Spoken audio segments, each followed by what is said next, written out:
Hello everyone, welcome back to my channel. आज आप लोग टाइटल लेके समझ गए होंगे कि आज मैं आपको घुमाने वाली हूँ वृंदावन।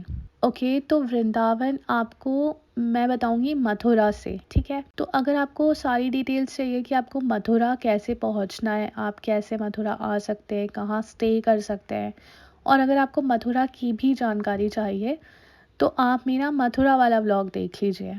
उसकी मैं आपको लिंक डिस्क्रिप्शन बॉक्स में दे दूंगी। तो अब हम घूमते हैं वृंदावन।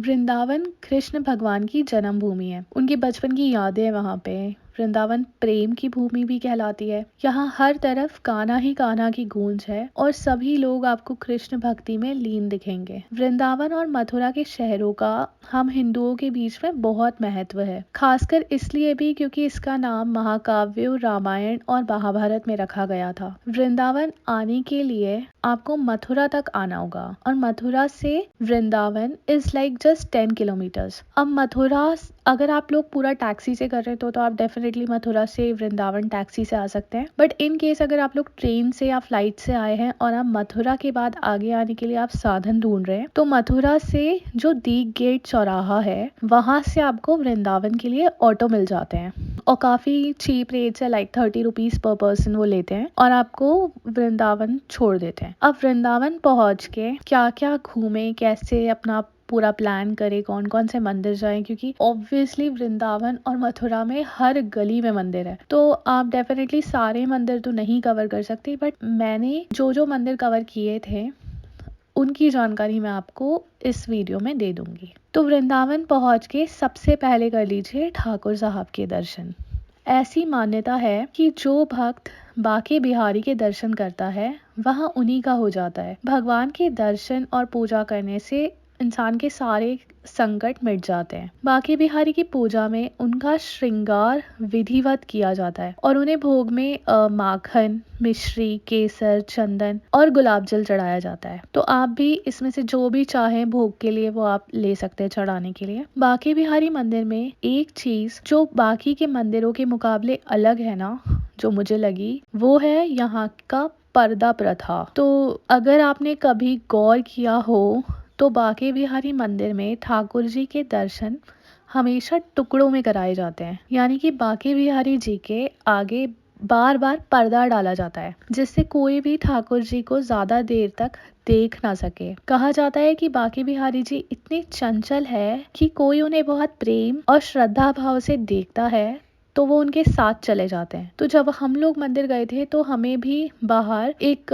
पंडित जी ने कहा था और वहाँ कुछ और भी लोग ये कह रहे थे कि ये ऐसा मंदिर है कि यहाँ आप आंखें बंद करके प्रार्थना ना करें, आप आंखें खोल के प्रार्थना करें और उनकी आंखों में देख के, बाके बिहारी जी की आंखों में देख के आप अपनी प्रार्थना करें। जब भगवान कृष्ण की पूजा की बात आती है तो सबसे पवित्र स्थानों में से ये एक है बाके बिहारी मंदिर, और यहाँ साल भर भक्तों का आगमन लगा ही रहता है।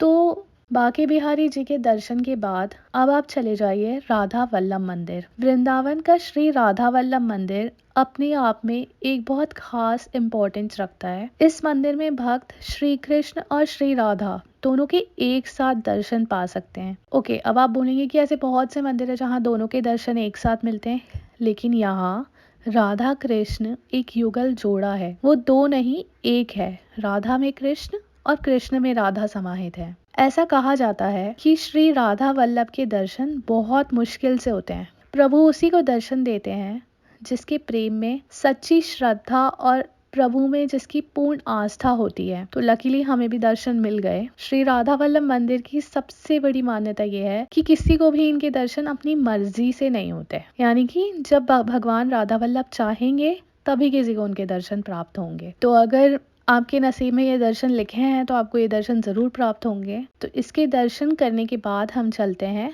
निधिवन। ओके, निधिवन के बारे में भी मैंने बहुत कहानियां सुन रखी थी पहले, जिसे अब निधिवन को सेवा कुंज के नाम से भी जाना जाता है। ये भी बहुत ही सुंदर बड़ा सा उपवन है। यहाँ वृंदावन में एकदम देखने के लिए सबसे सम्मानित स्थानों में से एक है। लोगों का मानना है कि कृष्ण और राधा एक साथ इसी निधिवन में नृत्य किया करते थे। इनफैक्ट किया करते हैं। लोकल लोगों और भक्तों का विश्वास है कि भगवान कृष्ण अपनी गोपियों के साथ नृत्य करने के लिए हर दिन अंधेरा होने के बाद आते हैं।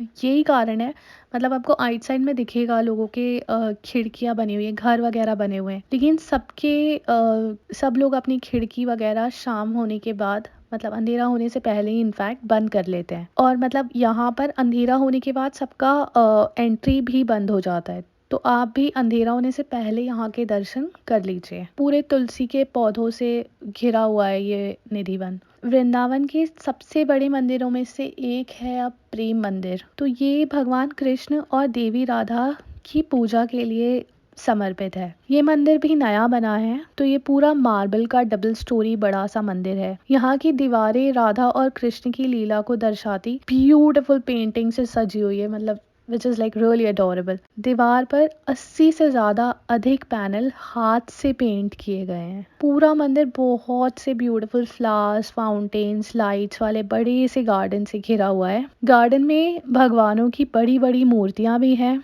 जिसमें से सबसे फेमस जो है वो रासलीला है। मंदिर हर शाम एक लाइट शो भी अरेंज करता है, जब मंदिर के वाइट मार्बल्स पूरे लाइट से सज जाते हैं और बहुत ही सुंदर लगते हैं। लाइट शो का टाइमिंग है 7:30 to 8 शाम को।